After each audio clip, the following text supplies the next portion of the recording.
전라도 남원 땅, 지리산 자락에 기댄 작은 마을 월천리에는 한때 번성했던 양반 가문의 마지막 후손인 박진수와 그의 홀어머니 김씨 부인이 살고 있었습니다. 박씨 가문은 대대로 문과에 급제하여 높은 벼슬아치를 배출한 명문가였으나 진수의 조부대에 이르러 영모에 휘말려 가세가 기울고 말았죠. 진수의 아버지는 그 충격으로 일찍 세상을 떠났고 김씨 부인은 홀로 아들을 키우며 삭막한 현실을 버텨내고 있었습니다. 진수는 올해로 28, 양반의 체면 때문에 농사나 장사를 할 수도, 그렇다고 가세가 기울어 과거를 볼 형편도 되지 않아 매일 글만 읽으며 세월을 보내고 있었습니다. 진수야, 오늘도 글 공부만 하고 있느냐? 누추한 사랑방 문을 열며 들어오는 어머니의 얼굴엔 수심이 가득했습니다. 한때는 고운 비단옷만 입으셨을 어머니였지만 지금은 손수 기운 무명옷 차림이었습니다. 어머니, 또 무슨 걱정이십니까? 걱정이 없을 수 있겠느냐? 내 나이가 벌써 28인데 아직 장가도 못 가고 있으니 이 어미가 눈을 감기 전에 내가 가정을 꾸리는 것은 봐야 할 텐데. 어머니, 제 처지에 무슨 혼인이겠습니까? 이 가난한 집에 어느 처자가 시집을 오려 하겠습니까? 그날 밤 김씨 부인은 휘영청 밝은 보름달을 보며 간절히 기도했습니다. 하늘이시여, 부디 제 아들에게 좋은 인연을 내려주시어 제가 죽기 전에 며느리 얼굴이라도 볼 수 있게 해주소서. 다음 날 아침 김씨 부인은 빨랫감을 들고 마을 앞냇가로 향했습니다. 그런데 냇가에 다다른 부인은 자신의 눈을 의심했습니다. 물가에 젊은 여인 하나가 정신을 잃고 쓰러져 있었기 때문입니다. 온몸이 흠뻑 젖어 있었고 얼굴은 백지장처럼 창백했습니다. 아가씨, 정신 좀 차려보시오. 김씨 부인이 여인을 흔들자 여인은 희미하게 눈을 뜨고는 눈물을 흘리며 말했습니다. 주세요. 김씨 부인은 여인을 부축해 집으로 데려왔습니다. 가까이서 보니 여인은 20살 남짓, 고운 얼굴에 비단옷 차림새가 필시 양갓집 교수임을 짐작게 했습니다. 대체 무슨 일이 있었기에 냇가에 쓰러져 있었던 게요? 저는 갈 곳이 없습니다. 부모님은 역병으로 돌아가시고 친척들은 지참금이 없다는 이유로 저를 내쫓았습니다. 여인의 딱한 사정을 들은 김씨 부인은 어젯밤 자신의 기도를 떠올렸습니다. 혹시 하늘이 보내주신 인연이 아닐까 하는 생각이 들었죠. 우선 우리 집으로 가서 몸을 녹이고 젖은 옷부터 갈아입으시오. 어머니를 따라 집으로 들어온 낯선 여인을 보고 진수는 깜짝 놀랐습니다. 창백했지만 단아한 여인의 미모에 저도 모르게 시선을 빼앗겼습니다. 이름이 무엇이라 하오? 정연하라고 합니다. 그렇게 연하는 박씨 집안에 머물게 되었습니다. 연하는 부지런하고 영리했습니다. 살림을 도맡아 하는 것은 물론 그를 아는 교양 있는 여인이었죠. 진수는 자연스럽게 연하에게 마음이 끌렸고 두 사람은 시를 주고받으며 가까워졌습니다. 어느 날 저녁 김씨 부인이 진수를 불렀습니다. 진수야, 연하를 며느리로 맞이하는 것이 어떻겠느냐? 어머니의 뜻이라면 따르겠습니다. 그렇게 두 사람의 혼인이 결정되었습니다. 비록 초라한 혼례였지만 김씨 부인은 평생의 소원을 이룬 듯 행복해했습니다. 혼인 후 연하는 살림을 알뜰히 꾸렸고 진수는 아내의 내조 덕에 글공부에만 매진할 수 있었습니다. 그러나 행복은 길지 못했습니다. 혼인한 지 반년쯤 지났을 무렵 김씨 부인이 갑작스러운 병으로 자리에 눕게 된 것입니다. 연하야, 가까이 오너라. 내가 오래 살지 못할 것 같구나. 부디 우리 진수를 잘 부탁한다. 어머님, 그런 말씀 마세요. 곧 나으실 거예요. 연하는 눈물을 흘렸지만 그 눈물 속에는 아무도 모르는 복잡한 감정이 뒤섞여 있었습니다. 며칠 후 김씨 부인은 끝내 세상을 떠났고 진수는 깊은 슬픔에 빠졌습니다. 그런데 시어머니의 장례를 치르고 난 후부터 연하의 태도가 조금씩 변하기 시작했습니다. 밥상도 소홀해지고 진수의 옷까지도 제때 빨래하지 않았습니다. 어느 날 안방에서 무언가 뒤지는 소리에 놀라 진수가 가보니 연하가 장롱을 뒤지고 있었습니다.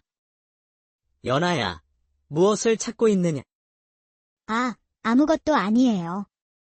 그저 어머님이 남기신 물건들을 정리하고 있었어요. 며칠 뒤, 진수는 어머니가 남기신 유품인 은비녀와 은장도가 사라진 것을 발견했습니다. 연아야, 어머니의 은비녀를 보았느냐? 모르겠어요. 아마 어머님이 생전에 어디 다른 곳에 두셨나 봐요. 진수는 아내의 거짓말을 눈치챘지만 차마 추궁하지 못했습니다. 얼마 후, 연하는 진수에게 뜻밖의 이야기를 꺼냈습니다. 서방님, 사실은 제가 얼마 전 시장에서 우연히 사촌 오라버니를 만났어요. 그분이 부모님의 빚 때문에 몹시 고생하고 있더라고요. 친척이 없다고 하지 않았느냐? 그래서 은비녀와 쌀을 팔아 도와준 것이냐? 연하는 눈물을 흘리며 용서를 빌었고 마음 약한 진수는 아내를 용서했습니다. 그러나 며칠 뒤 연하는 더욱 충격적인 제안을 했습니다. 서방님, 우리 한양으로 가요. 제 사촌 오라버니가 한양에서 큰 장사를 하는데 우리를 도와주겠다고 했어요. 연아야, 나는 이 고향을 떠날 수 없다. 어머니의 산소도 조상님들의 위패도 모두 여기에 있다. 서방님은 정말 답답하시네요. 언제까지 이렇게 가난하게 사실 건가요? 전 더는 못 견디겠어요. 그날 밤 부부는 크게 다투었고 다음 날 아침 진수가 눈을 떴을 때 연하는 이미 사라지고 없었습니다. 안방에는 짧은 편지 한 장만 남아 있었습니다. 서방님, 미안해요. 저는 한양으로 가서 큰돈을 벌어올게요. 꼭 성공해서 돌아올 테니 기다려주세요. 진수는 집안에 남은 얼마 안 되는 값나가는 물건들과 곳간의 쌀마저 모두 사라진 것을 보고 망연자실했습니다. 배신감과 절망에 빠진 진수는 모든 삶의 의욕을 잃고 말았습니다. 어느 날 진수는 뒷산 어머니의 산소 앞에서 통곡하다가 스스로 목숨을 끊으려 했습니다. 진수야, 죽으면 안 된다. 아직 내 인연이 끝나지 않았다. 어디선가 들려오는 환청. 그것은 분명 어머니의 목소리였습니다. 진수는 눈물을 닦고 다시 살아갈 용기를 얻었습니다. 그날 이후 진수는 마을 아이들에게 글을 가르치며 근근히 생계를 이어갔습니다. 석 달이 지난 어느 가을날 진수는 장에 가기 위해 산길을 넘고 있었습니다. 그때 저 앞에서 고통스러운 신음소리가 들려왔습니다. 아이고, 누가 좀 도와주세요. 진수가 달려가 보니 젊은 여인이 발목을 다친 채 쓰러져 있었습니다. 아가씨, 괜찮으십니까? 발목을 접질렸나 봐요. 일어설 수가 없네요. 인적이 드문 곳이니 제가 마을까지 업어다 드리겠습니다. 진수는 조심스럽게 여인을 업고 산길을 내려왔습니다. 저는 박진수라고 합니다. 저는 민채원이라고 해요. 정말 감사합니다. 채원은 남원 부사의 먼 친척으로 요양차 내려왔다가 길을 잃었다고 했습니다. 진수는 채원을 부사의 집까지 무사히 데려다 주었고 채원은 은혜를 갚고 싶다며 다음 날 다시 와주기를 청했습니다. 다음 날 진수가 부사댁을 찾아가자 남원 부사는 진수의 학식이 깊다는 것을 알아보고 자기 자식들의 훈장이 되어달라고 부탁했습니다. 제가 부족하지만 최선을 다하겠습니다. 그렇게 진수는 부사댁에 출입하며 아이들을 가르치게 되었고 채원과도 자연스럽게 자주 만나게 되었습니다. 두 사람은 시를 주고받으며 서로에게 점점 깊이 빠져들었습니다. 시간이 흘러 겨울이 되었고 채원이 다시 한양으로 돌아가야 할 때가 왔습니다. 박 선생님, 저는 내일 한양으로 돌아가요. 혹시 한양에 오실 생각은 없으신가요? 제 아버님께서 선생님 같은 분을 찾고 계세요. 저는 이곳을 떠날 수 없습니다. 채원은 아쉬워하며 옥으로 만든 붓거리가 든 작은 주머니를 선물로 건넸습니다. 채원이 떠나고 2달 후 진수에게 놀라운 소식이 전해졌습니다. 채원의 아버지가 진수를 한양으로 초청하며 과거 시험을 볼 수 있도록 주선해 주겠다는 것이었습니다. 그날 밤 진수의 꿈에 어머니가 나타났습니다. 진수야, 이제는 떠날 때가 되었다. 내 진짜 인연이 너를 기다리고 있단다. 진수는 마침내 결심하고 어머니의 위패를 모신 채 한양으로 떠났습니다. 한양에서 채원의 아버지인 민대감의 도움으로 과거 준비에 매진한 진수는 드디어 과거 시험장에 들어섰습니다. 그런데 그곳에서 고향 상인을 우연히 만났고 그는 충격적인 소식을 전했습니다. 도령님의 전 부인을 한양에서 봤습니다. 지금은 부잣집 첩이 되어 호강하고 있더군요. 진수는 충격을 받았지만 꿋꿋이 시험을 치렀습니다. 시험 결과가 발표되기 전 한양을 떠들썩하게 한 여자 도둑이 잡혔는데 놀랍게도 그 공범 중에 연하가 있었습니다. 진수가 관하로 달려가 보니 죄인이 되어 끌려 나오는 연하와 마주치게 되었습니다. 초라한 행색이었지만 분명 연하였습니다. 서방님, 바로 그때 과거 합격자 명단이 발표되었는데 진수의 이름이 장원급제자로 당당히 올라 있었습니다. 며칠 후 한성부 판관에 임명된 진수는 운명의 장난처럼 연하의 재판을 직접 맡게 되었습니다. 저는 욕심에 눈이 멀었습니다. 서방님의 진심을 몰랐습니다. 제가 얼마나 어리석었는지 이제야 깨달았습니다. 진수는 사사로운 감정을 배제하고 냉정하게 판결을 내렸습니다. 법은 엄정해야 한다. 죄는 마땅히 다스려야 하니 곤장 30대에 유배 3년에 처한다. 그날 저녁 채원이 진수를 찾아와 위로했습니다. 과거의 인연이었습니다. 이제는 모두 정리가 된 것 같습니다. 이제 새로운 시작을 하시면 돼요. 제가 곁에 있을게요. 진수는 어머니가 말씀하신 진짜 인연이 바로 채원임을 깨달았습니다. 두 사람은 그해 가을에 혼인하여 행복한 가정을 꾸렸습니다. 진수는 공정하고 어진 판관으로 이름을 날렸고 채원은 현명한 아내로서 남편을 내조했습니다. 몇 년 후 유배에서 풀려난 연하가 진수의 고향 마을에 찾아와 참여하는 편지 한 통을 남기고는 속세를 떠나 암자로 들어갔다는 소식이 전해졌습니다. 그분도 이제야 진정한 가치를 깨달으신 것 같네요. 중요한 것은 우리의 현재와 미래예요. 진수는 현명한 아내의 말에 깊이 감동했습니다. 세월이 흘러 진수는 높은 벼슬에 올랐고 채원과의 사이에서 슬기로운 자녀들을 두었습니다. 진수는 매년 봄이면 가족들과 함께 고향을 찾아 어머니의 산소에 성묘하며 지난 날을 회상했습니다. 모든 것은 이곳에서 시작되었지. 할머니의 자비로운 마음이 지금의 우리 가족을 만들었단다.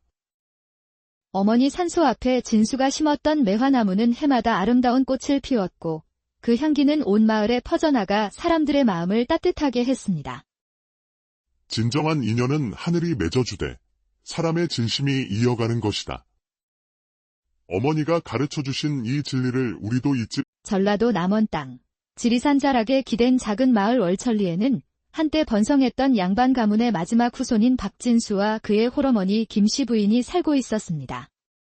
박씨 가문은 대대로 문과에 급제하여 높은 벼슬아치를 배출한 명문가였으나 진수의 조부대에 이르러 영모에 휘말려 가세가 기울고 말았죠. 진수의 아버지는 그 충격으로 일찍 세상을 떠났고 김씨 부인은 홀로 아들을 키우며 삭막한 현실을 버텨내고 있었습니다. 진수는 올해로 28, 양반의 체면 때문에 농사나 장사를 할 수도, 그렇다고 가세가 기울어 과거를 볼 형편도 되지 않아 매일 글만 읽으며 세월을 보내고 있었습니다. 진수야, 오늘도 글 공부만 하고 있느냐? 누추한 사랑방 문을 열며 들어오는 어머니의 얼굴엔 수심이 가득했습니다. 한때는 고운 비단옷만 입으셨을 어머니였지만 지금은 손수 기운 무명옷 차림이었습니다. 어머니, 또 무슨 걱정이십니까? 걱정이 없을 수 있겠느냐? 내 나이가 벌써 28인데 아직 장가도 못 가고 있으니 이 어미가 눈을 감기 전에 내가 가정을 꾸리는 것은 봐야 할 텐데.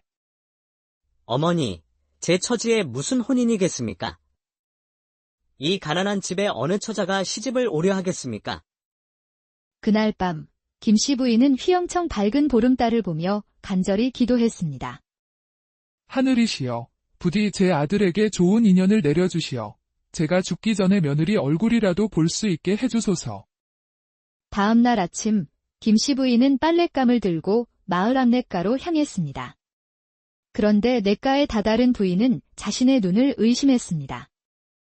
물가에 젊은 여인 하나가 정신을 잃고 쓰러져 있었기 때문입니다. 온몸이 흠뻑 젖어 있었고 얼굴은 백지장처럼 창백했습니다. 아가씨, 정신 좀 차려보시오. 김씨 부인이 여인을 흔들자 여인은 희미하게 눈을 뜨고는 눈물을 흘리며 말했습니다. 살려 주세요. 김씨 부인은 여인을 부축해 집으로 데려왔습니다. 가까이서 보니 여인은 20살 남짓, 고운 얼굴에 비단옷 차림새가 필시 양갓집 교수임을 짐작게 했습니다. 대체 무슨 일이 있었기에 냇가에 쓰러져 있었던 게요? 저는 갈 곳이 없습니다. 부모님은 역병으로 돌아가시고 친척들은 지참금이 없다는 이유로 저를 내쫓았습니다. 여인의 딱한 사정을 들은 김씨 부인은 어젯밤 자신의 기도를 떠올렸습니다. 혹시 하늘이 보내주신 인연이 아닐까 하는 생각이 들었죠.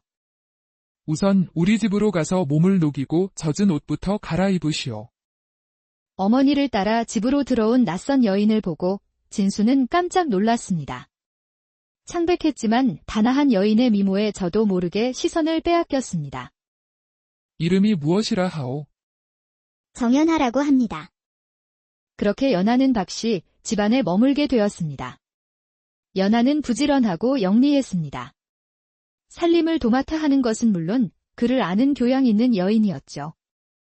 진수는 자연스럽게 연하에게 마음이 끌렸고 두 사람은 시를 주고받으며 가까워졌습니다. 어느 날 저녁 김씨 부인이 진수를 불렀습니다. 진수야, 연하를 며느리로 맞이하는 것이 어떻겠느냐? 어머니의 뜻이라면 따르겠습니다. 그렇게 두 사람의 혼인이 결정되었습니다. 비록 초라한 혼례였지만 김씨 부인은 평생의 소원을 이룬 듯 행복해했습니다. 혼인 후 연하는 살림을 알뜰히 꾸렸고 진수는 아내의 내조 덕에 글공부에만 매진할 수 있었습니다. 그러나 행복은 길지 못했습니다. 혼인한 지 반년쯤 지났을 무렵 김씨 부인이 갑작스러운 병으로 자리에 눕게 된 것입니다. 연하야, 가까이 오너라. 내가 오래 살지 못할 것 같구나. 부디 우리 진수를 잘 부탁한다. 어머님, 그런 말씀 마세요. 곧 나으실 거예요. 연하는 눈물을 흘렸지만 그 눈물 속에는 아무도 모르는 복잡한 감정이 뒤섞여 있었습니다. 며칠 후 김씨 부인은 끝내 세상을 떠났고 진수는 깊은 슬픔에 빠졌습니다. 그런데 시어머니의 장례를 치르고 난 후부터 연하의 태도가 조금씩 변하기 시작했습니다. 밥상도 소홀해지고 진수의 옷까지도 제때 빨래하지 않았습니다. 어느 날 안방에서 무언가 뒤지는 소리에 놀라 진수가 가보니 연하가 장롱을 뒤지고 있었습니다. 연하야, 무엇을 찾고 있느냐? 아무것도 아니에요. 그저 어머님이 남기신 물건들을 정리하고 있었어요. 며칠 뒤 진수는 어머니가 남기신 유품인 은비녀와 은장도가 사라진 것을 발견했습니다. 연하야, 어머니의 은비녀를 보았느냐? 모르겠어요. 아마 어머님이 생전에 어디 다른 곳에 두셨나 봐요. 진수는 아내의 거짓말을 눈치챘지만 차마 추궁하지 못했습니다. 얼마 후 연하는 진수에게 뜻밖의 이야기를 꺼냈습니다. 서방님, 사실은 제가 얼마 전 시장에서 우연히 사촌 오라버니를 만났어요. 그분이 부모님의 빚 때문에 몹시 고생하고 있더라고요. 친척이 없다고 하지 않았느냐? 그래서 은비녀와 쌀을 팔아 도와준 것이냐? 연하는 눈물을 흘리며 용서를 빌었고 마음 약한 진수는 아내를 용서했습니다. 그러나 며칠 뒤 연하는 더욱 충격적인 제안을 했습니다. 서방님, 우리 한양으로 가요. 제 사촌 오라버니가 한양에서 큰 장사를 하는데 우리를 도와주겠다고 했어요. 연하야, 나는 이 고향을 떠날 수 없다. 어머니의 산소도 조상님들의 위패도 모두 여기에 있다. 서방님은 정말 답답하시네요. 언제까지 이렇게 가난하게 사실 건가요? 전 더는 못 견디겠어요. 그날 밤 부부는 크게 다투었고 다음 날 아침 진수가 눈을 떴을 때 연하는 이미 사라지고 없었습니다. 안방에는 짧은 편지 한 장만 남아 있었습니다. 서방님, 미안해요. 저는 한양으로 가서 큰돈을 벌어올게요. 꼭 성공해서 돌아올 테니 기다려주세요. 진수는 집안에 남은 얼마 안 되는 값나가는 물건들과 곡간의 쌀마저 모두 사라진 것을 보고 망연자실했습니다. 배신감과 절망에 빠진 진수는 모든 삶의 의욕을 잃고 말았습니다. 어느 날 진수는 뒷산 어머니의 산소 앞에서 통곡하다가 스스로 목숨을 끊으려 했습니다. 진수야, 죽으면 안 된다. 아직 내 인연이 끝나지 않았다. 어디선가 들려오는 환청. 그것은 분명 어머니의 목소리였습니다. 진수는 눈물을 닦고 다시 살아갈 용기를 얻었습니다. 그날 이후 진수는 마을 아이들에게 글을 가르치며 근근히 생계를 이어갔습니다. 석 달이 지난 어느 가을날 진수는 장에 가기 위해 산길을 넘고 있었습니다. 그때 저 앞에서 고통스러운 신음소리가 들려왔습니다. 아이고, 누가 좀 도와주세요. 진수가 달려가 보니 젊은 여인이 발목을 다친 채 쓰러져 있었습니다. 아가씨, 괜찮으십니까? 발목을 접질렸나 봐요. 일어설 수가 없네요. 인적이 드문 곳이니 제가 마을까지 업어다 드리겠습니다. 진수는 조심스럽게 여인을 업고 산길을 내려왔습니다. 저는 박진수라고 합니다. 저는 민채원이라고 해요. 정말 감사합니다. 채원은 남원 부사의 먼 친척으로 요양차 내려왔다가 길을 잃었다고 했습니다. 진수는 채원을 부사의 집까지 무사히 데려다 주었고 채원은 은혜를 갚고 싶다며 다음 날 다시 와주기를 청했습니다. 다음 날 진수가 부사댁을 찾아가자 남원 부사는 진수의 학식이 깊다는 것을 알아보고 자기 자식들의 훈장이 되어달라고 부탁했습니다. 제가 부족하지만 최선을 다하겠습니다. 그렇게 진수는 부사댁에 출입하며 아이들을 가르치게 되었고 채원과도 자연스럽게 자주 만나게 되었습니다. 두 사람은 시를 주고받으며 서로에게 점점 깊이 빠져들었습니다. 시간이 흘러 겨울이 되었고 채원이 다시 한양으로 돌아가야 할 때가 왔습니다. 박 선생님, 저는 내일 한양으로 돌아가요. 혹시 한양에 오실 생각은 없으신가요? 제 아버님께서 선생님 같은 분을 찾고 계세요. 저는 이곳을 떠날 수 없습니다. 채원은 아쉬워하며 옥으로 만든 붓거리가 든 작은 주머니를 선물로 건넸습니다. 채원이 떠나고 2달 후 진수에게 놀라운 소식이 전해졌습니다. 채원의 아버지가 진수를 한양으로 초청하며 과거 시험을 볼 수 있도록 주선해주겠다는 것이었습니다. 그날 밤 진수의 꿈에 어머니가 나타났습니다. 진수야, 이제는 떠날 때가 되었다. 내 진짜 인연이 너를 기다리고 있단다. 진수는 마침내 결심하고 어머니의 위패를 모신 채 한양으로 떠났습니다. 한양에서 채원의 아버지인 민대감의 도움으로 과거 준비에 매진한 진수는 드디어 과거 시험장에 들어섰습니다. 그런데 그곳에서 고향 상인을 우연히 만났고 그는 충격적인 소식을 전했습니다. 도령님의 전 부인을 한양에서 봤습니다. 지금은 부잣집 첩이 되어 호강하고 있더군요. 진수는 충격을 받았지만 꿋꿋이 시험을 치렀습니다. 시험 결과가 발표되기 전 한양을 떠들썩하게 한 여자 도둑이 잡혔는데 놀랍게도 그 공범 중에 연하가 있었습니다. 진수가 관하로 달려가 보니 죄인이 되어 끌려나오는 연하와 마주치게 되었습니다. 초라한 행색이었지만 분명 연하였습니다. 서방님.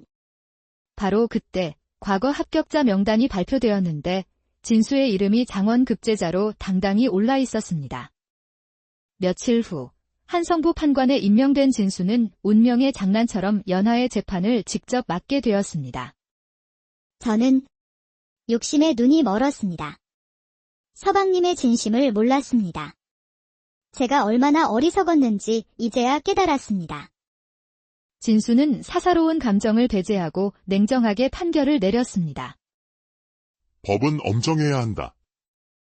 죄는 마땅히 다스려야 하니 곤장 30대에 유배 3년에 처한다. 그날 저녁, 채원이 진수를 찾아와 위로했습니다. 과거의 인연이었습니다. 이제는 모두 정리가 된 것 같습니다. 이제 새로운 시작을 하시면 돼요. 제가 곁에 있을게요. 진수는 어머니가 말씀하신 진짜 인연이 바로 채원임을 깨달았습니다. 두 사람은 그해 가을에 혼인하여 행복한 가정을 꾸렸습니다. 진수는 공정하고 어진 판관으로 이름을 날렸고 채원은 현명한 아내로서 남편을 내조했습니다.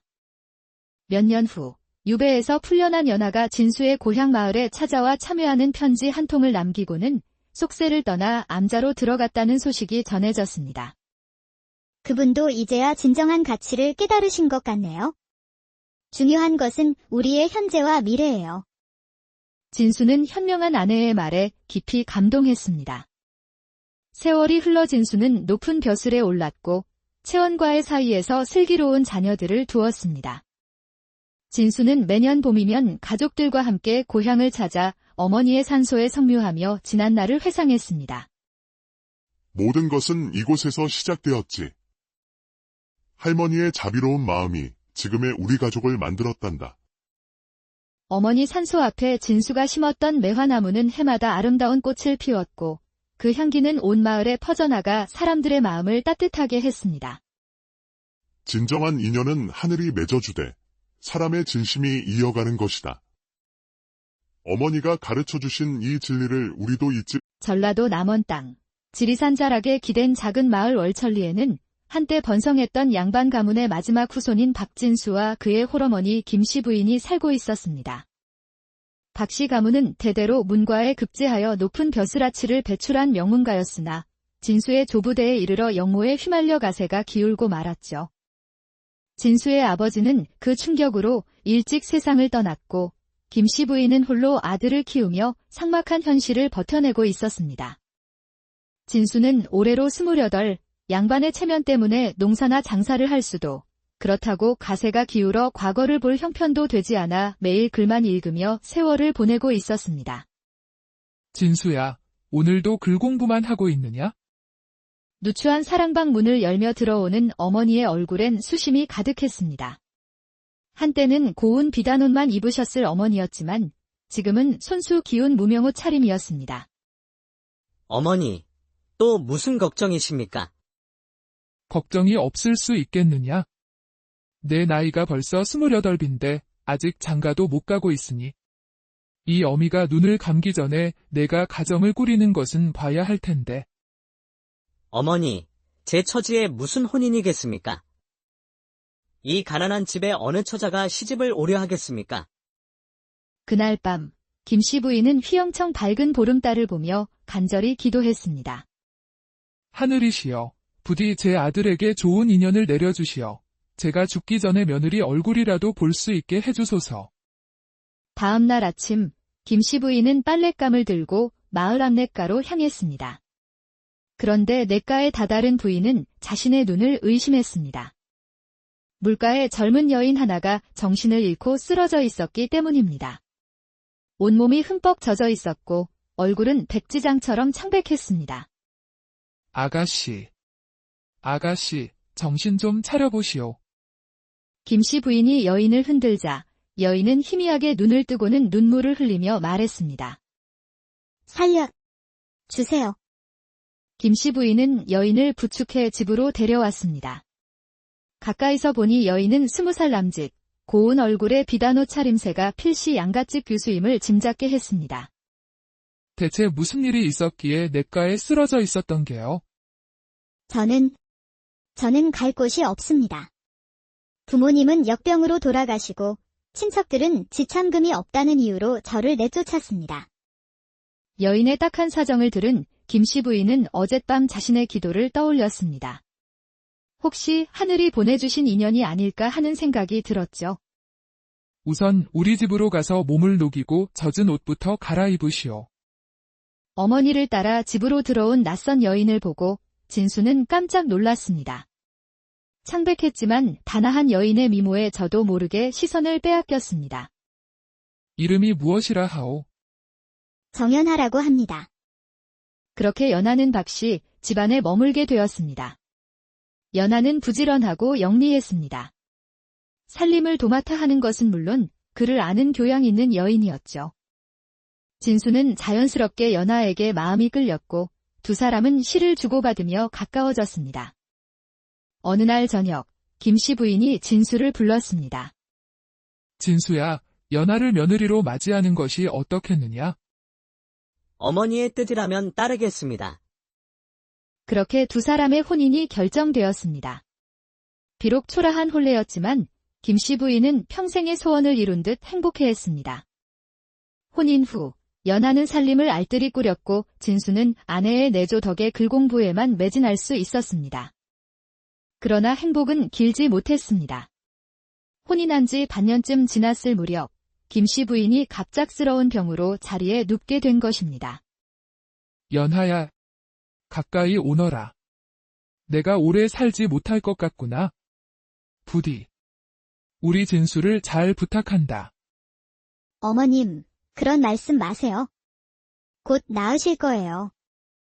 연하는 눈물을 흘렸지만 그 눈물 속에는 아무도 모르는 복잡한 감정이 뒤섞여 있었습니다. 며칠 후 김씨 부인은 끝내 세상을 떠났고 진수는 깊은 슬픔에 빠졌습니다. 그런데 시어머니의 장례를 치르고 난 후부터 연하의 태도가 조금씩 변하기 시작했습니다. 밥상도 소홀해지고 진수의 옷까지도 제때 빨래하지 않았습니다. 어느 날 안방에서 무언가 뒤지는 소리에 놀라 진수가 가보니 연하가 장롱을 뒤지고 있었습니다.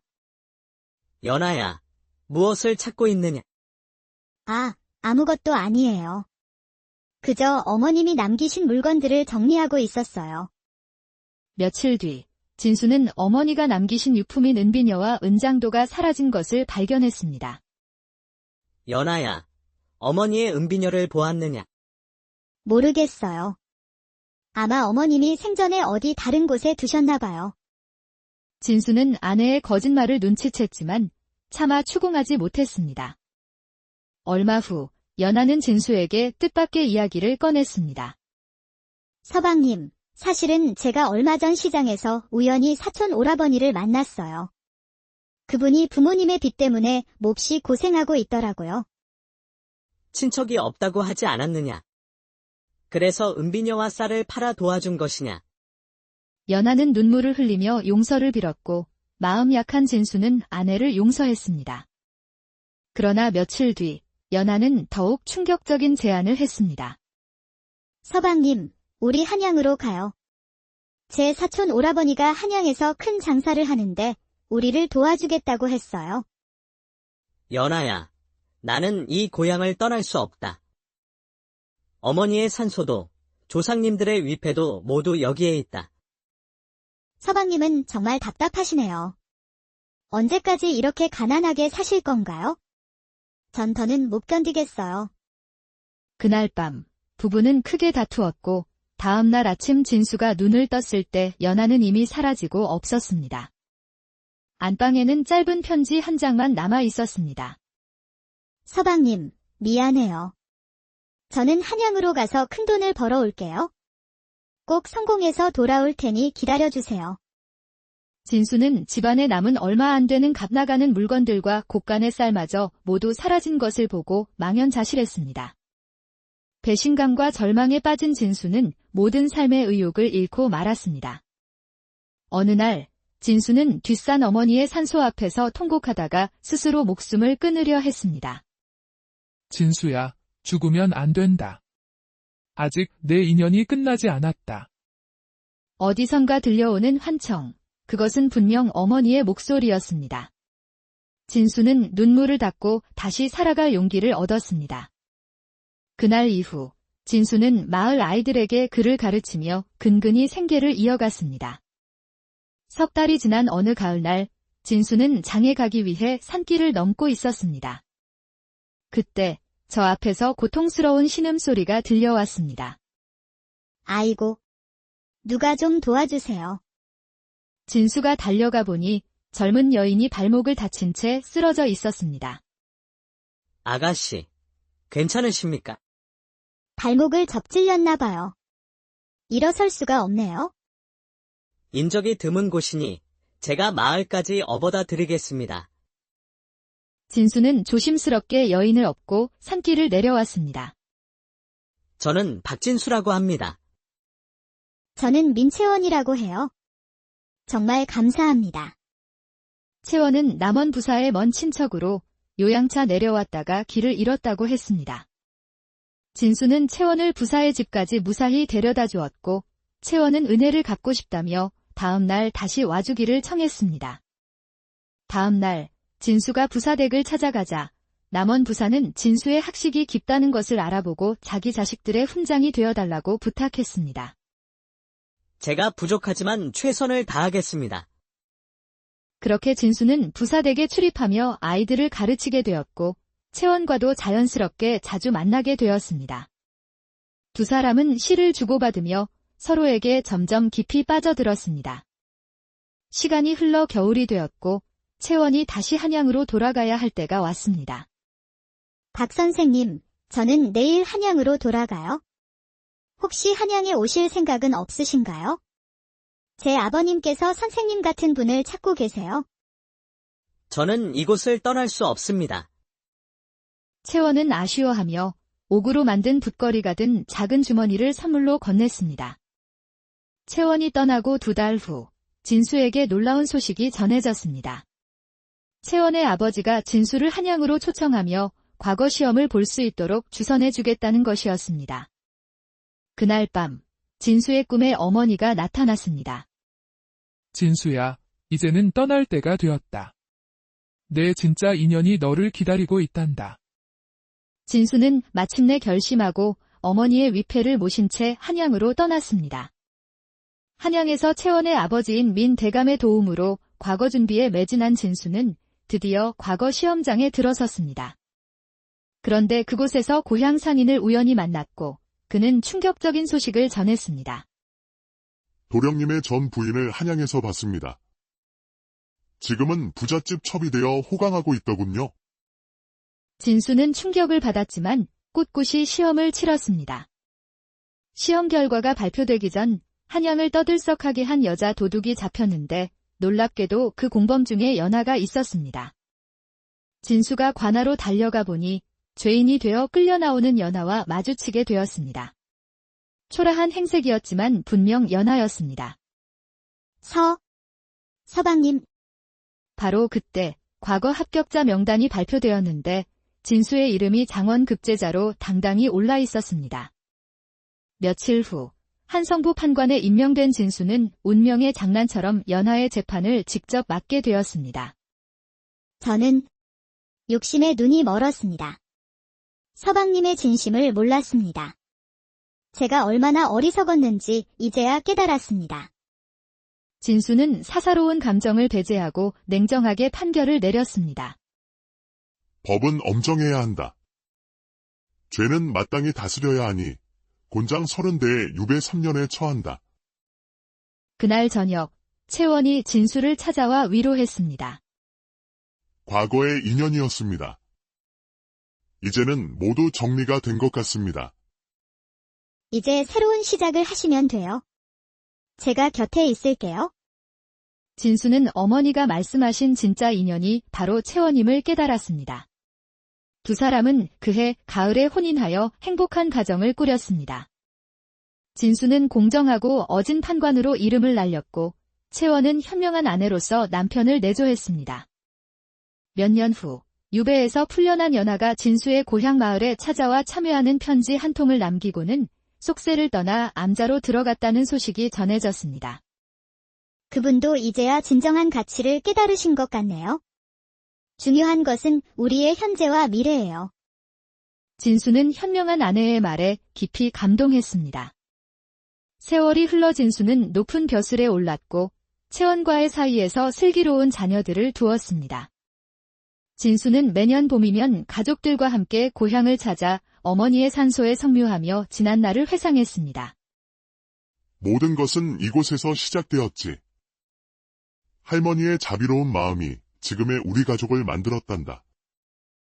어머니 산소 앞에 진수가 심었던 매화나무는 해마다 아름다운 꽃을 피웠고 그 향기는 온 마을에 퍼져나가 사람들의 마음을 따뜻하게 했습니다. 진정한 인연은 하늘이 맺어주되 사람의 진심이 이어가는 것이다. 어머니가 가르쳐주신 이 진리를 우리도 잊지 전라도 남원 땅 지리산 자락에 기댄 작은 마을 월천리에는 한때 번성했던 양반 가문의 마지막 후손인 박진수와 그의 홀어머니 김씨 부인이 살고 있었습니다. 박씨 가문은 대대로 문과에 급제하여 높은 벼슬아치를 배출한 명문가였으나 진수의 조부대에 이르러 영모에 휘말려 가세가 기울고 말았죠. 진수의 아버지는 그 충격으로 일찍 세상을 떠났고 김씨 부인은 홀로 아들을 키우며 삭막한 현실을 버텨내고 있었습니다. 진수는 올해로 28, 양반의 체면 때문에 농사나 장사를 할 수도, 그렇다고 가세가 기울어 과거를 볼 형편도 되지 않아 매일 글만 읽으며 세월을 보내고 있었습니다. 진수야, 오늘도 글 공부만 하고 있느냐? 누추한 사랑방 문을 열며 들어오는 어머니의 얼굴엔 수심이 가득했습니다. 한때는 고운 비단옷만 입으셨을 어머니였지만 지금은 손수 기운 무명옷 차림이었습니다. 어머니, 또 무슨 걱정이십니까? 걱정이 없을 수 있겠느냐? 내 나이가 벌써 28인데 아직 장가도 못 가고 있으니 이 어미가 눈을 감기 전에 내가 가정을 꾸리는 것은 봐야 할 텐데. 어머니, 제 처지에 무슨 혼인이겠습니까? 이 가난한 집에 어느 처자가 시집을 오려 하겠습니까? 그날 밤 김씨 부인은 휘영청 밝은 보름달을 보며 간절히 기도했습니다. 하늘이시여, 부디 제 아들에게 좋은 인연을 내려주시어 제가 죽기 전에 며느리 얼굴이라도 볼 수 있게 해주소서.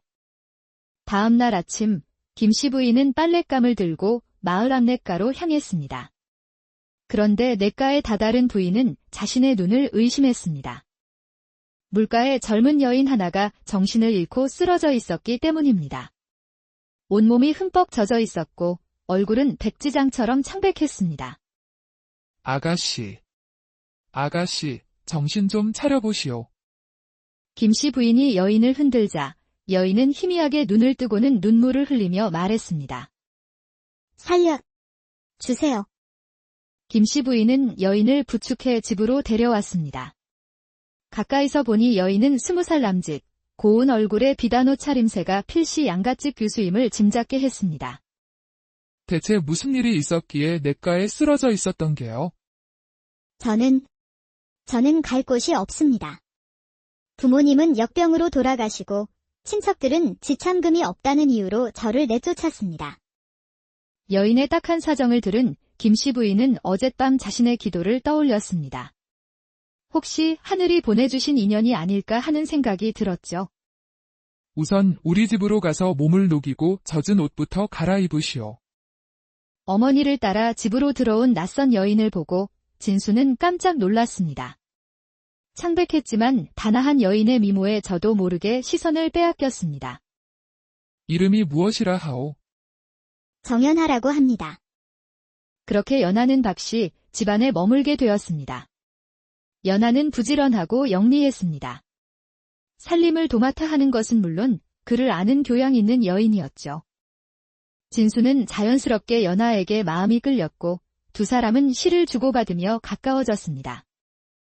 어느 날 저녁 김씨 부인이 진수를 불렀습니다. 진수야, 연하를 며느리로 맞이하는 것이 어떻겠느냐? 어머니의 뜻이라면 따르겠습니다. 그렇게 두 사람의 혼인이 결정되었습니다. 비록 초라한 혼례였지만 김씨 부인은 평생의 소원을 이룬 듯 행복해했습니다. 혼인 후 연하는 살림을 알뜰히 꾸렸고 진수는 아내의 내조 덕에 글공부에만 매진할 수 있었습니다. 그러나 행복은 길지 못했습니다. 혼인한 지 반년쯤 지났을 무렵 김씨 부인이 갑작스러운 병으로 자리에 눕게 된 것입니다. 연하야, 가까이 오너라. 내가 오래 살지 못할 것 같구나. 부디 우리 진수를 잘 부탁한다. 어머님, 그런 말씀 마세요. 곧 나으실 거예요. 연하는 눈물을 흘렸지만 그 눈물 속에는 아무도 모르는 복잡한 감정이 뒤섞여 있었습니다. 며칠 후, 김씨 부인은 끝내 세상을 떠났고, 진수는 깊은 슬픔에 빠졌습니다. 그런데 시어머니의 장례를 치르고 난 후부터 연하의 태도가 조금씩 변하기 시작했습니다. 밥상도 소홀해지고 진수의 옷까지도 제때 빨래하지 않았습니다. 어느 날 안방에서 무언가 뒤지는 소리에 놀라 진수가 가보니 연하가 장롱을 뒤지고 있었습니다. 연하야, 무엇을 찾고 있느냐? 아무것도 아니에요. 그저 어머님이 남기신 물건들을 정리하고 있었어요. 며칠 뒤, 진수는 어머니가 남기신 유품인 은비녀와 은장도가 사라진 것을 발견했습니다. 연하야, 어머니의 은비녀를 보았느냐? 모르겠어요. 아마 어머님이 생전에 어디 다른 곳에 두셨나 봐요. 진수는 아내의 거짓말을 눈치챘지만 차마 추궁하지 못했습니다. 얼마 후, 연하는 진수에게 뜻밖의 이야기를 꺼냈습니다. 서방님, 사실은 제가 얼마 전 시장에서 우연히 사촌 오라버니를 만났어요. 그분이 부모님의 빚 때문에 몹시 고생하고 있더라고요. 친척이 없다고 하지 않았느냐? 그래서 은비녀와 쌀을 팔아 도와준 것이냐? 연하는 눈물을 흘리며 용서를 빌었고 마음 약한 진수는 아내를 용서했습니다. 그러나 며칠 뒤 연하는 더욱 충격적인 제안을 했습니다. 서방님, 우리 한양으로 가요. 제 사촌 오라버니가 한양에서 큰 장사를 하는데 우리를 도와주겠다고 했어요. 연하야, 나는 이 고향을 떠날 수 없다. 어머니의 산소도 조상님들의 위패도 모두 여기에 있다. 서방님은 정말 답답하시네요. 언제까지 이렇게 가난하게 사실 건가요? 전 더는 못 견디겠어요. 그날 밤 부부는 크게 다투었고 다음 날 아침 진수가 눈을 떴을 때 연하는 이미 사라지고 없었습니다.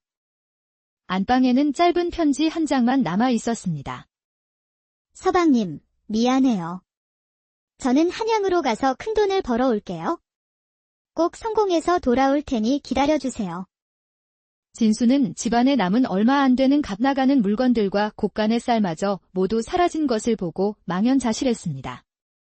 배신감과 절망에 빠진 진수는 모든 삶의 의욕을 잃고 말았습니다. 어느 날 진수는 뒷산 어머니의 산소 앞에서 통곡하다가 스스로 목숨을 끊으려 했습니다. 진수야, 죽으면 안 된다. 아직 내 인연이 끝나지 않았다. 어디선가 들려오는 환청. 그것은 분명 어머니의 목소리였습니다. 진수는 눈물을 닦고 다시 살아갈 용기를 얻었습니다. 그날 이후 진수는 마을 아이들에게 글을 가르치며 근근히 생계를 이어갔습니다. 석 달이 지난 어느 가을날 진수는 장에 가기 위해 산길을 넘고 있었습니다. 그때 저 앞에서 고통스러운 신음소리가 들려왔습니다. 아이고, 누가 좀 도와주세요. 진수가 달려가 보니 젊은 여인이 발목을 다친 채 쓰러져 있었습니다. 아가씨, 괜찮으십니까? 발목을 접질렸나 봐요. 일어설 수가 없네요. 인적이 드문 곳이니 제가 마을까지 업어다 드리겠습니다. 진수는 조심스럽게 여인을 업고 산길을 내려왔습니다. 저는 박진수라고 합니다. 저는 민채원이라고 해요. 정말 감사합니다. 채원은 남원 부사의 먼 친척으로 요양차 내려왔다가 길을 잃었다고 했습니다. 진수는 채원을 부사의 집까지 무사히 데려다 주었고 채원은 은혜를 갚고 싶다며 다음 날 다시 와주기를 청했습니다. 다음 날 진수가 부사댁을 찾아가자 남원 부사는 진수의 학식이 깊다는 것을 알아보고 자기 자식들의 훈장이 되어달라고 부탁했습니다. 제가 부족하지만 최선을 다하겠습니다. 그렇게 진수는 부사댁에 출입하며 아이들을 가르치게 되었고 채원과도 자연스럽게 자주 만나게 되었습니다.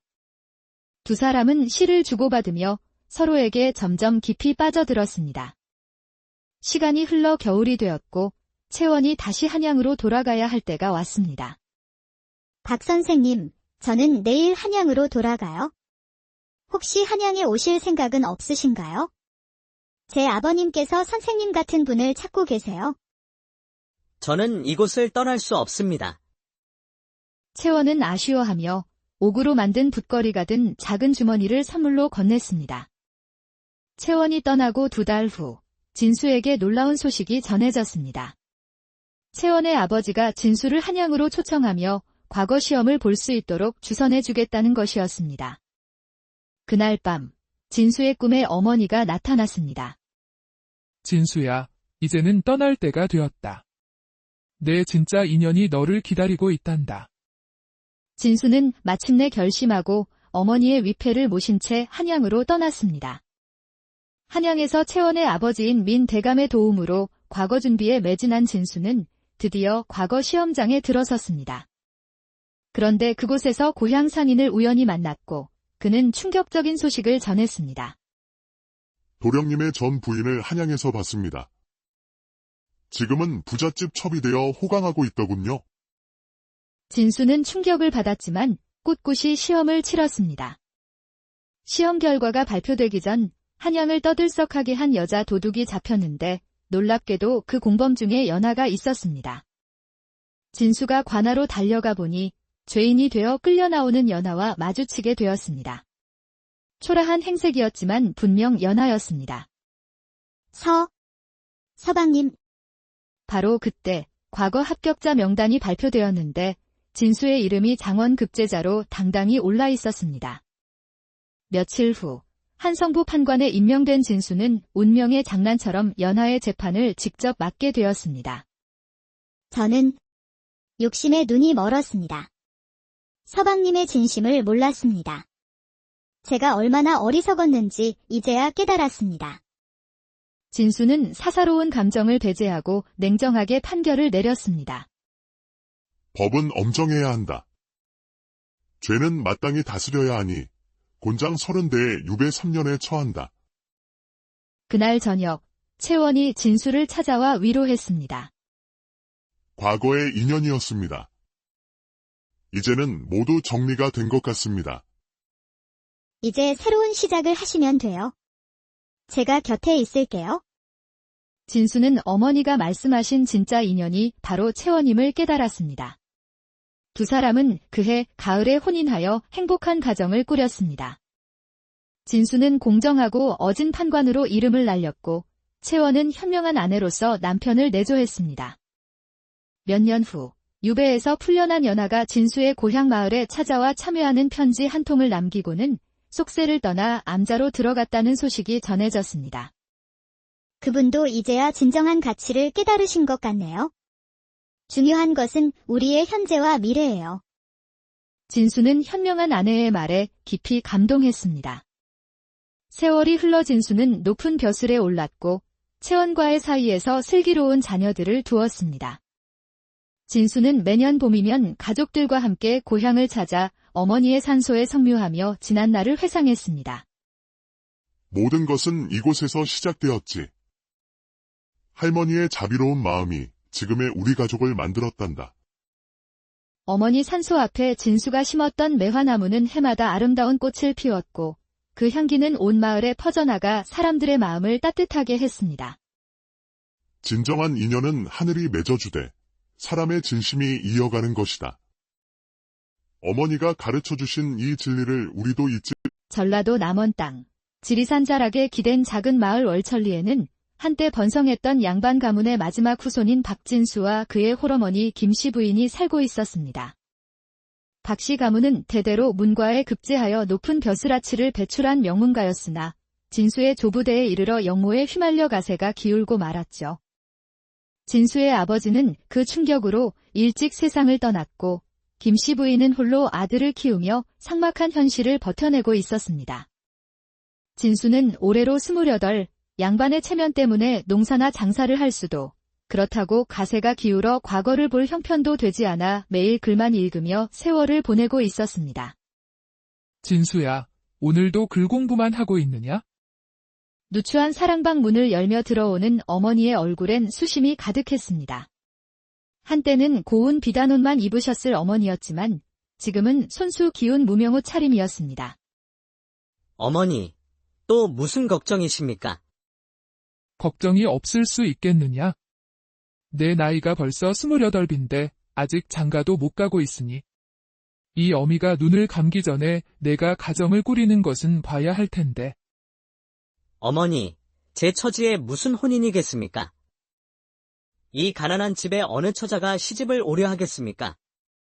그날 밤 김씨 부인은 휘영청 밝은 보름달을 보며 간절히 기도했습니다. 하늘이시여, 부디 제 아들에게 좋은 인연을 내려주시어 제가 죽기 전에 며느리 얼굴이라도 볼 수 있게 해주소서. 다음 날 아침 김씨 부인은 빨랫감을 들고 마을 앞냇가로 향했습니다. 그런데 냇가에 다다른 부인은 자신의 눈을 의심했습니다. 물가에 젊은 여인 하나가 정신을 잃고 쓰러져 있었기 때문입니다. 온몸이 흠뻑 젖어 있었고 얼굴은 백지장처럼 창백했습니다. 아가씨, 정신 좀 차려보시오. 김씨 부인이 여인을 흔들자 여인은 희미하게 눈을 뜨고는 눈물을 흘리며 말했습니다. 살려 주세요. 김씨 부인은 여인을 부축해 집으로 데려왔습니다. 가까이서 보니 여인은 20살 남짓, 고운 얼굴에 비단옷 차림새가 필시 양갓집 교수임을 짐작게 했습니다. 대체 무슨 일이 있었기에 냇가에 쓰러져 있었던 게요? 저는 갈 곳이 없습니다. 부모님은 역병으로 돌아가시고 친척들은 지참금이 없다는 이유로 저를 내쫓았습니다. 여인의 딱한 사정을 들은 김씨 부인은 어젯밤 자신의 기도를 떠올렸습니다. 혹시 하늘이 보내주신 인연이 아닐까 하는 생각이 들었죠. 우선 우리 집으로 가서 몸을 녹이고 젖은 옷부터 갈아입으시오. 어머니를 따라 집으로 들어온 낯선 여인을 보고 진수는 깜짝 놀랐습니다. 창백했지만 단아한 여인의 미모에 저도 모르게 시선을 빼앗겼습니다. 이름이 무엇이라 하오? 정연하라고 합니다. 그렇게 연하는 박씨 집안에 머물게 되었습니다. 연하는 부지런하고 영리했습니다. 살림을 도맡아 하는 것은 물론 그를 아는 교양 있는 여인이었죠. 진수는 자연스럽게 연하에게 마음이 끌렸고 두 사람은 시를 주고받으며 가까워졌습니다. 어느 날 저녁 김씨 부인이 진수를 불렀습니다. 진수야, 연하를 며느리로 맞이하는 것이 어떻겠느냐? 어머니의 뜻이라면 따르겠습니다. 그렇게 두 사람의 혼인이 결정되었습니다. 비록 초라한 혼례였지만 김씨 부인은 평생의 소원을 이룬 듯 행복해했습니다. 혼인 후 연하는 살림을 알뜰히 꾸렸고 진수는 아내의 내조 덕에 글공부에만 매진할 수 있었습니다. 그러나 행복은 길지 못했습니다. 혼인한 지 반년쯤 지났을 무렵 김씨 부인이 갑작스러운 병으로 자리에 눕게 된 것입니다. 연하야, 가까이 오너라. 내가 오래 살지 못할 것 같구나. 부디 우리 진수를 잘 부탁한다. 어머님, 그런 말씀 마세요. 곧 나으실 거예요. 연하는 눈물을 흘렸지만 그 눈물 속에는 아무도 모르는 복잡한 감정이 뒤섞여 있었습니다. 며칠 후 김씨 부인은 끝내 세상을 떠났고 진수는 깊은 슬픔에 빠졌습니다. 그런데 시어머니의 장례를 치르고 난 후부터 연하의 태도가 조금씩 변하기 시작했습니다. 밥상도 소홀해지고 진수의 옷까지도 제때 빨래하지 않았습니다. 어느 날 안방에서 무언가 뒤지는 소리에 놀라 진수가 가보니 연하가 장롱을 뒤지고 있었습니다. 연하야, 무엇을 찾고 있느냐? 아무것도 아니에요. 그저 어머님이 남기신 물건들을 정리하고 있었어요. 며칠 뒤 진수는 어머니가 남기신 유품인 은비녀와 은장도가 사라진 것을 발견했습니다. 연하야, 어머니의 은비녀를 보았느냐? 모르겠어요. 아마 어머님이 생전에 어디 다른 곳에 두셨나 봐요. 진수는 아내의 거짓말을 눈치챘지만 차마 추궁하지 못했습니다. 얼마 후 연하는 진수에게 뜻밖의 이야기를 꺼냈습니다. 서방님, 사실은 제가 얼마 전 시장에서 우연히 사촌 오라버니를 만났어요. 그분이 부모님의 빚 때문에 몹시 고생하고 있더라고요. 친척이 없다고 하지 않았느냐? 그래서 은비녀와 쌀을 팔아 도와준 것이냐? 연하는 눈물을 흘리며 용서를 빌었고 마음 약한 진수는 아내를 용서했습니다. 그러나 며칠 뒤 연하는 더욱 충격적인 제안을 했습니다. 서방님, 우리 한양으로 가요. 제 사촌 오라버니가 한양에